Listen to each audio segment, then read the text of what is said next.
मनोज जरांगेंकडून विधानसभा मतदारसंघांचा आढावा घेण्यास सुरुवात करण्यात आलेली आहे। पुण्यातील समर्थकांसोबत मनोज जरांगे पाटील यांनी बैठक देखील घेतलेली आहे। पुणे शहरातील विधानसभा मतदारसंघांचा जरांगे पाटील यांनी आज आढावा घेतलाय। सगळे सोयरीची अंमलबजावणी न झाल्यानं जरांगे पाटील हे आक्रमक झालेले आहेत आणि विधानसभा निवडणुकीमध्ये उमेदवार देण्याच्या तयारीमध्ये जरांगे पाटील आहेत।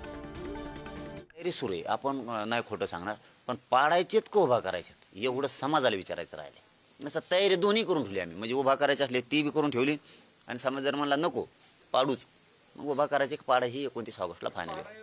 ठीक आहे, लोकशाही आहे, त्यांनी सगळीकडे उमेदवार उभे करावे, तुम्ही उभे करा, त्यांनी उभे करा, कुणी उभे करावेत, लोकशाही आहे त्याच्यामध्ये आपल्याला ऑब्जेक्शन घेण्याचं काही कारण दिसत नाही। त्याच्यावर चर्चा करायचं काय, सगळीकडे उभं करा।